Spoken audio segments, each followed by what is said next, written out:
क्या भाई लोग, क्या हाल है। Hello friends, welcome back. और इस वीकली एनालिसिस में आपका फिर से स्वागत है। और पिछले वीक काफ़ी हम लोगों ने मार्केट्स में नॉट आई वुड से काफ़ी बट एक करेक्शन देखा। एंड आई होप कि आप लोग बिल्कुल भी घबरा नहीं रहे हैं करेक्शन देख के, क्योंकि आप लोग फाइनेंस के बंदे का चैनल देख रहे हैं, तो घबराना तो बिल्कुल नहीं बनता है। Okay, no no, jokes apart, हम लोग हमारा व्यू बना रहे हैं चार्ट्स देखकर, जैसा कि हम लोग हमेशा करते हैं। तो मैं आपको यही बोलूँगा, see, any one can be right और any one can be wrong. Okay, it's not about that, it's about your consistency, that you are forming a view and you are taking your trades basis that view. Okay, now you can be right or wrong, because बड़े बड़े fund managers etcetera सब लोग wrong होते हैं यार। उनका success rate भी आई would से, अगर आप देखोगे, it is not more than 40% 50%। तो आप कैसे सोच सकते हो कि आप हमेशा राइट होगे। ओके, तो पॉइंट वो नहीं है। पॉइंट इस एनालिसिस और इन वीडियोस का ये है कि हम लोग कंसिस्टेंटली एक व्यू बनाएं और उस व्यू के बेसिस पे हम लोग अपने ट्रेड्स लें। ओके, स्टॉक मार्केट्स में डिसीजन बनाना एक बहुत बड़ा एज होता है। Okay, so if you are able to make an informed decision, I mean that's where your edge is. Okay, आप रैंडम नेस में नहीं रह सकते स्टॉक मार्केट में। ओके, तो आई थिंक ज्ञान बहुत ज़्यादा हो गया, तो let start looking at the charts.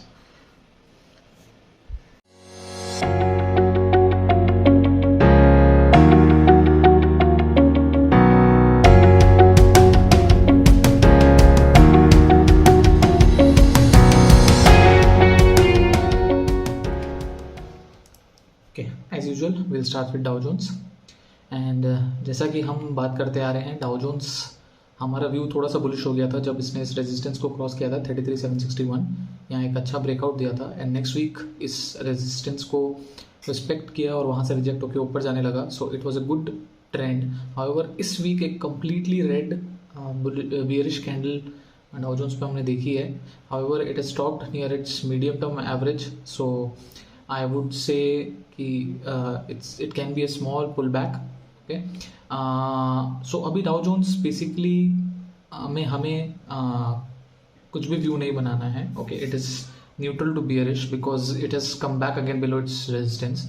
अभी अगर यहाँ पे फॉलो अप कैंडल आती है तो then I would say Dow Jones can again go back to its long term moving average which is currently at around 30,200 levels. Okay, but अगर Dow Jones यहाँ पे कंसोलिडेट करता है या फिर नेक्स्ट वीक वापस रेजिस्टेंस क्रॉस करके ऊपर जाने लगता है, then I would say that the trend has resumed on a upward trend and will go aggressive bullish on Dow Jones. Okay, but as of now we have to be cautious, no trade on Dow Jones. And moving on to S&P and Nasdaq, जैसा कि हम लोग कई हफ्तों से बात करते आ रहे हैं, out of these three, Dow Jones is the index which is the strongest out of these three. अब वहाँ पे भी अगर बेरिश आ गया तो obviously like S&P and Nasdaq, I would say that we have to be very very cautious. They are not in any zone as of now. Basically आप देख सकते हो ये जो इसका रेंज है, S&P currently एकदम उसके मिड में है, but it's near it's short term average. So अगर यहाँ से नीचे जाता है देन आई वुड से S&P again can touch 3,500 3,600 levels. Okay, moving to Nasdaq is the weakest chart. It's trending below its short term average. However, I mean a situation can be much more worse. अगर ये जो black line है इसको cross करके अगर नीचे जाता है, ब्रेक डाउन देता है Nasdaq, then it's not a very good picture for the tech stocks. And even so अगर Nasdaq फॉल करेगा तो हमारे टेक स्टॉक्स भी will not be able to perform. Okay, so US markets overall view currently neutral to bearish. Okay, so it's wait and watch game. Moving on to USD INR. Okay, now this is not something very good looking for Indian stock markets. So USD INR again, it has reached near its resistance level of 82.81. Sorry 82.81. So अभी एकदम उसके पास trade कर रहा है, so we have to wait and watch. अगर इसको ऊपर क्रॉस करके जाता है then we should be very very cautious. And I think even I would say कि we can book the profits and we can move to cash from our Indian from our positions. Okay, so this is very crucial this week, coming week candle. Let's see how USD INR performs.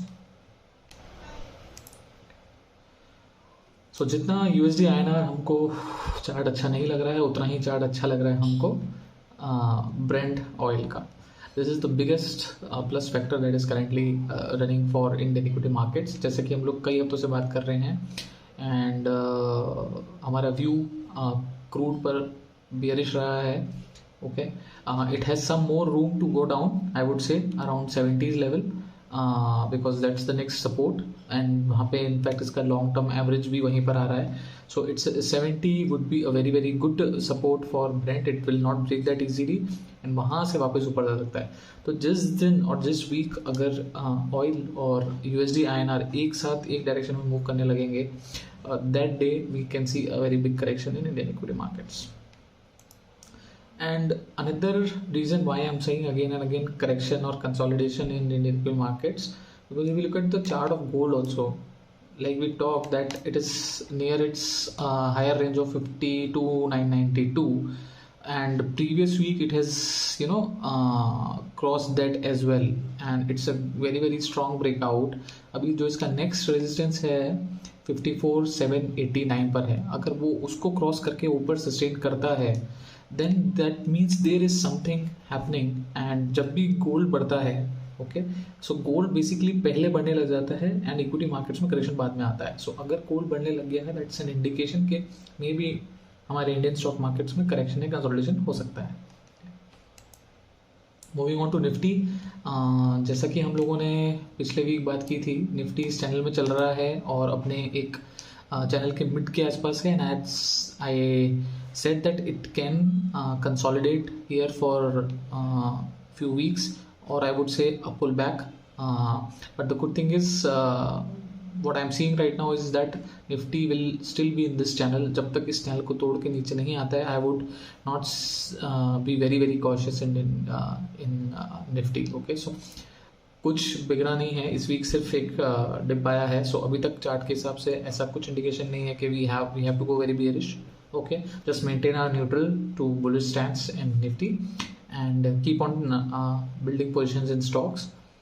But the important thing which I will tell you is now that probably don't buy any stock. अभी तक हो सकता है आपने थोड़े खराब या ऐसे स्टॉक भी लिए होंगे, वो भी थोड़े बहुत चल गए होंगे बिकॉज मार्केट्स ओवरऑल चल रहे हैं. बट अब वो टाइम ऐसा नहीं है कि we can buy any stock and it will run. You have to be very very choosy and picky in picking the stocks, and just buy good quality stocks and good momentum stocks.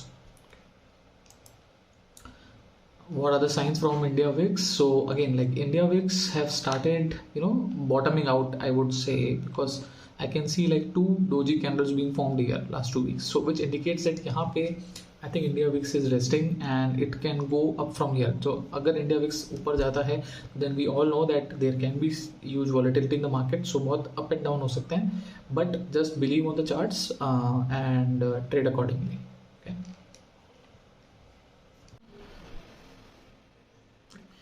So देखा आप लोगों ने, हमने जितने भी charts देखे. अब आप बेसिकली क्या करें, जैसे कि आप लोग ये वीडियोस रेगुलरली देख रहे हैं, तो आप एक अपना एक ब्रॉडर व्यू और इन डॉट्स को कनेक्ट करके एक अपना खुद का एक व्यू बनाने की कोशिश करें कि इस समय मार्केट्स क्या बोलने की कोशिश कर रहे हैं, चार्ट्स क्या बोलने की कोशिश कर रहे हैं. ओके, सो जैसे कि फॉर एग्जांपल इस वीक मैं ये देख रहा हूँ कि बहुत सारे इंडिकेशन ऐसे आ रहे हैं कि जो करेक्शन को इंडिकेट कर रहे हैं. फॉर एग्जांपल गोल्ड का बढ़ना, USD INR का बढ़ना. ओके, क्रूड ऑलमोस्ट सपोर्ट पे आने वाला है एंड डाउ जोन्स में भी एक करेक्शन देखने को मिला है. ओके, सो बेसिकली सी इस तरह से अपने को एक व्यू बनाना होता है मार्केट में, and that's how we move forward. Okay, and अगर आपको you have started liking the content, so please like the channel, subscribe it and share it with your friends, and hope I'm able to add some value. Please comments में भी ये बताइए कि आप क्या और नया content देखना चाहते हैं, so that I can prepare videos on that as well. Okay, so thank you so much for watching and see you again next week.